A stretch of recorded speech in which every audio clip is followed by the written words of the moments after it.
Hello fighters and welcome back to the channel. तो हम Indian polity Laxmikant जो है 6th एडिशन पढ़ रहे थे, उसमें फर्स्ट चैप्टर कंप्लीट हो गया है। सेकंड चैप्टर का भी एक पार्ट हमने कंप्लीट कर लिया है और आज हम इसका सेकंड पार्ट देखेंगे और ट्राई करेंगे कि इस पार्ट में पूरा चैप्टर हम कंप्लीट कर सकें। तो चलिए आगे बढ़ते हैं। तो टॉपिक स्टार्ट होना था committee of the constituent assembly से।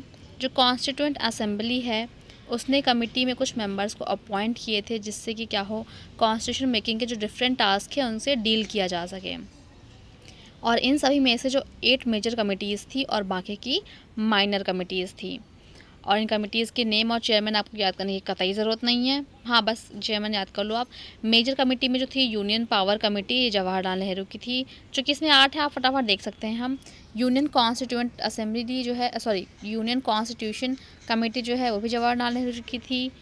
Provincial constitution committee Sardar Patel.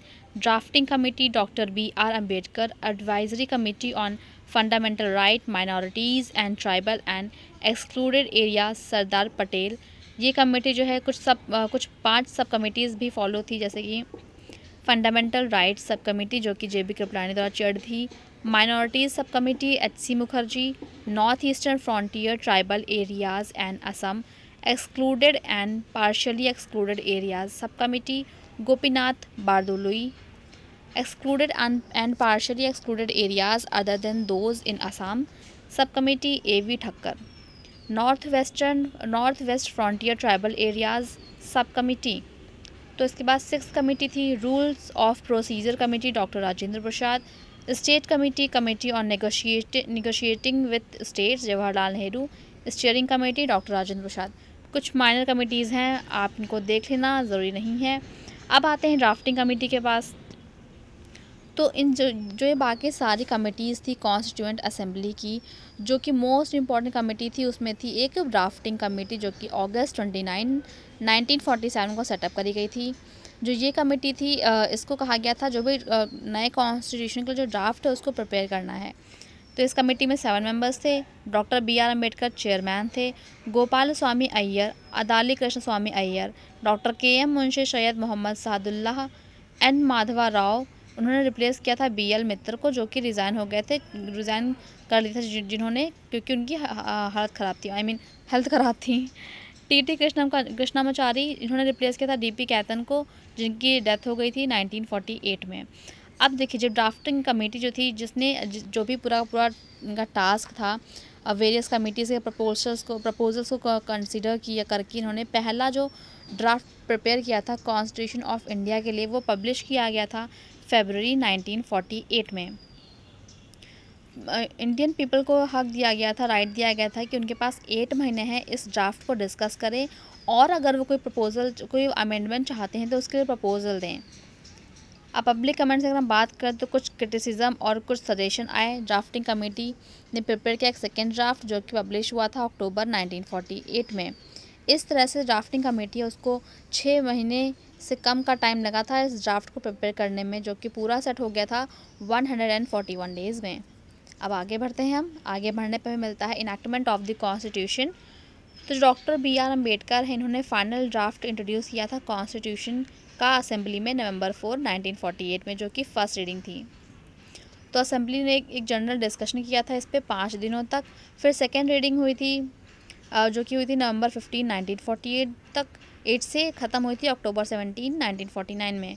अब इस स्टेज पे क्या हुआ था, लगभग 7,653 अमेंडमेंट्स प्रपोज किए गए थे, और जिनमें से 2,473 को एक्चुअल में डिस्कस किया गया था असेंबली में। अब जो थर्ड रीडिंग थी ड्राफ्ट की वो स्टार्ट हुई थी 14 नवंबर 1948 से। अब इसमें डॉक्टर BR अम्बेडकर ने एक मोशन जो है मूव किया था, the constitution as settled by the assembly be passed. जो मोशन और जो ड्राफ्ट का कॉन्स्टिट्यूशन का मोशन था वो डिक्लेयर कर दिया गया था एज पास्ड ऑन नवंबर 26, 1949। और इसमें उस सिग्नेचर रिसीव किए गए थे उस समय मेंबर्स और प्रेसिडेंट के। टोटल 299 जो मेंबर्स थे असेंबली में, उनमें से केवल 284 नहीं वो एक्चुअल में प्रेजेंट थे और उन्होंने साइन किया था उस दिन। इस डेट को इसलिए भी मेंशन किया गया, इस डेट को भी प्रेम्बल में मेंशन किया गया कि कौन सी डेट को हमारे यहाँ पे कॉन्स्टिट्यूशन असेंबली जो है अडॉप्ट की गई थी और इनैक्ट की गई थी। अब जो कॉन्स्टिट्यूशन है वो अडॉप्ट किया था नवंबर 26, 1949 में, जिसमें एक प्रियम्बल, 395 आर्टिकल्स और 8 शेड्यूल रहेंगे। जो प्रियम्बल है वो जो कॉन्स्टिट्यूशन उसके इनैक्टमेंट के बाद जो है उसमें लाया गया था। डॉक्टर BR अम्बेडकर जो कि उस टाइम के लॉ मिनिस्टर थे, उन्होंने पायलट किया था, ड्राफ्ट किया था कॉन्स्टिट्यूशन को असेंबली में। उन्होंने बहुत ही प्रोमिनेंट पार्ट जो है लिया था कि डिलिब्रेशन ऑफ द असेंबली में। उनको वो अपने लॉजिकल, फोर्सफुल और परसुएशन आर्गूमेंट्स के लिए जाने जाते थे, जो उन्होंने असेंबली के फ्लोर पे की थी। और उनको हम father of the constitution of India के नाम से भी जानते हैं। ये एक brilliant writer, constitution expert, undisputed leader थे शेड्यूल कास्ट के, जिनको chief architecture of the constitution of India के नाम से भी जाने जाते हैं, और साथ ही साथ इनको मॉडर्न मनु भी कहा जाता है। अब बात करते हैं इन्फोर्समेंट ऑफ द कॉन्स्टिट्यूशन की। कुछ प्रोविज़न जो हैं कॉन्स्टिट्यूशन के, जैसे कि citizenship, election, provisional parliament, temporary and transitional provision, short title containing, जैसे कि आर्टिकल 5, 6, 7, 8, 9, 60, 324, 366, 367, 379, 380, 388, 391, 392, 393, ये सब जो है नंबर 26 1949 में आ चुके थे। लेकिन कुछ रिमेनिंग प्रोविजंस थे जो कि मेजर पार्ट थे हमारे कॉन्स्टिट्यूशन का, वो कब आए थे? वो आए थे जनवरी 26 1950 में। अब इसी डे को हम डेट ऑफ इस कमेंसमेंट मानते हैं और सेलिब्रेट किया जाता है रिपब्लिक डे के जैसे। जनवरी 26 जो है इसलिए चूज़ की गई ये स्पेसिफिक डेट, जो कि इस डेट को मतलब 26 जनवरी 1930 को पूर्ण स्वराज डे जो है वो भी सेलिब्रेट किया जाता था, जो कि जब लाहौर का सेशन हुआ था, जो INC का सेशन हुआ था लाहौर में, उसके बाद निकल के आया था रेजोल्यूशन। कॉन्स्टिट्यूशन के कमेंसमेंट के साथ ही साथ इंडियन इंडिपेंडेंस एक्ट ऑफ 1947 और जो government of India act of 1935 है, सारे के सारे इनैक्टमेंट, अमेंडिंग और सप्लीमेंटिंग द लेटर एक्ट वो सब रिपील कर दिए गए थे। अब अबोलिशन कर दिया गया था पायरेसी काउंसिल जुरिडिक्शन एक्ट, जो कि 1949 में आया था, वो अभी तक कंटिन्यू चल रहा था। Experts committee on the Congress की बात कर लेते हैं। जैसे कि जब कॉन्स्टिट्यूशन असेंबली में इलेक्शंस हुए थे, वो अभी भी प्रोग्रेसिंग फेज़ में ही थे, जो कि जुलाई 8 1946 में चल रहा था।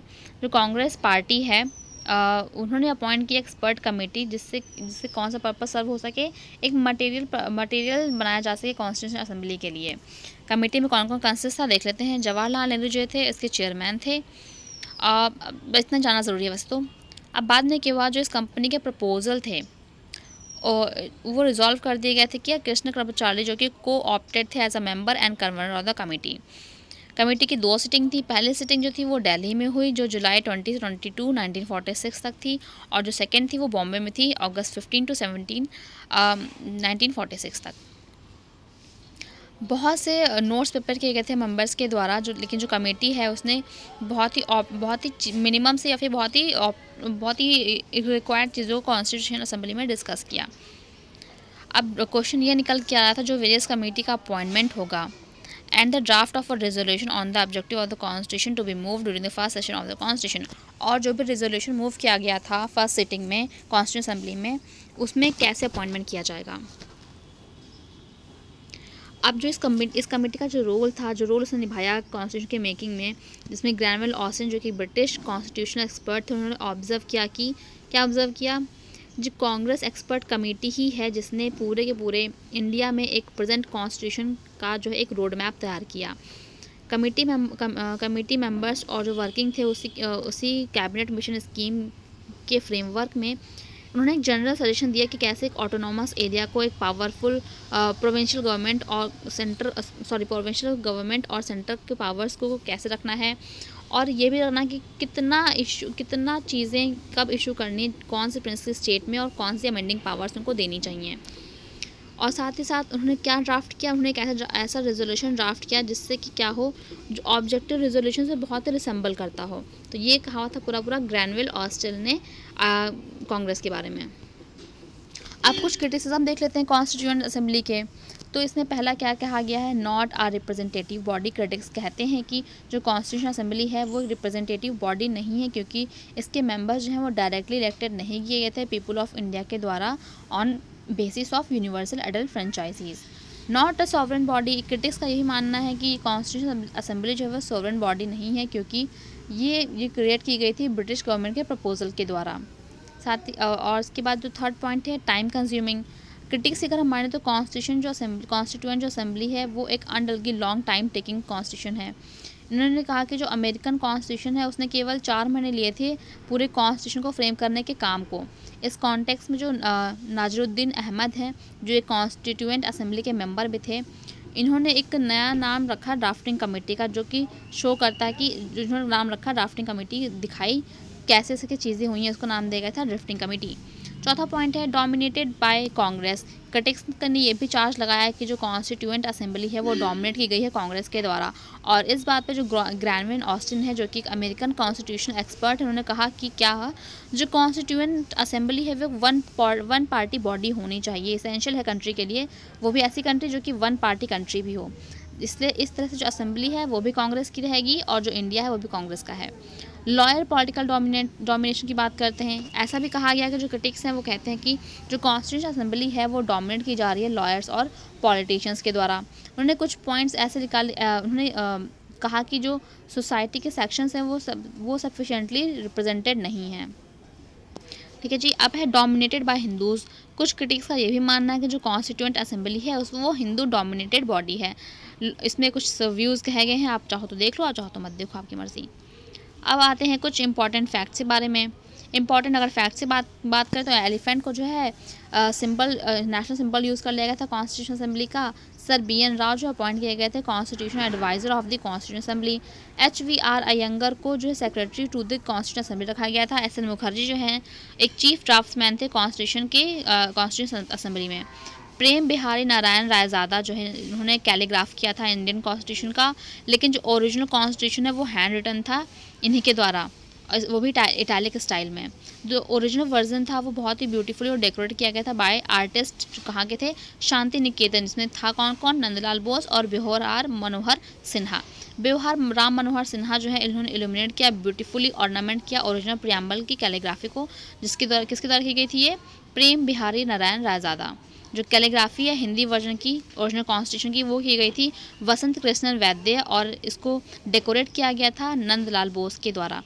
अब आते हैं Hindi text of the constitution के बारे में बात करते हैं। तो जो ओरिजिनली है इंडिया का कॉन्स्टिट्यूशन उसने ऐसे कोई भी प्रोविज़न नहीं करे थे कि हम इस कॉन्स्टिट्यूशन को हिंदी में भी कन्वर्ट करेंगे या नहीं करेंगे, ऐसा कुछ।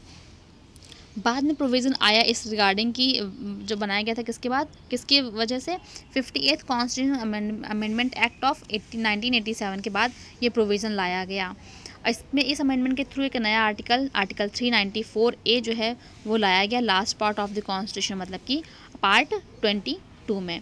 ये कुछ प्रोविज़न को बताता है, जैसे क्या प्रेसिडेंट चाहे तो कुछ चीज़ें अपनी अथॉरिटी के अंदर पब्लिश कर सकता है, जैसे कि क्या ट्रांसलेशन कर सकता है कॉन्स्टिट्यूशन का हिंदी लैंग्वेज में, लेकिन जो मॉडिफिकेशन है उनको इस बात को लेके आना बहुत ज़रूरी है कि जो इनका स्टाइल और टर्मिनोलॉजी है वो जो चीज़ें हमारे इंग्लिश में गिवन है वो चेंज नहीं होनी चाहिए। ठीक है जी। और जो ट्रांसलेशन है हिंदी में वो किसी भी तरह के अमेंडमेंट जो जैसे अमेंडमेंट इंग्लिश में बनाए गए हैं वैसे वैसे हिंदी में ही रखे जाएंगे। The translation of the constitution and its very amendment published shall be constructed to have the same meaning। वही है, सेम मीनिंग होनी चाहिए हिंदी और इंग्लिश दोनों में भी। और अगर कोई डिफ़िकल्टी होती है इस बीच में तो जो प्रेसिडेंट हैं वो कहेंगे जो हिंदी टेक्स्ट है उसको रिवाइज़ करो और जो भी सूटेबल चीज़ें हैं उनको लेके आओ। और जो ट्रांसलेशन है कॉन्स्टिट्यूशन का वो बहुत और उसके जो सारे अमेंडमेंट्स पब्लिश किए गए हैं जिस भी पर्पज़ से उनको हिंदी में भी अथॉरिटेटिव टेक्स्ट होने चाहिए। तो ये सब चीज़ें हो गई हैं। अब इसके बाद आई थिंक ये चैप्टर तो ख़त्म है, देख लेते हैं एक बार। हाँ जी, तो ये चैप्टर हो गया ख़त्म, हमने चैप्टर 2 ख़त्म कर लिया। अब चैप्टर 3 हम नेक्स्ट वीडियो में रखेंगे, salient feature of the constitution. तब तक के लिए बाय बाय, और आपके सजेशन का वेट मुझे अभी भी है। Bye bye.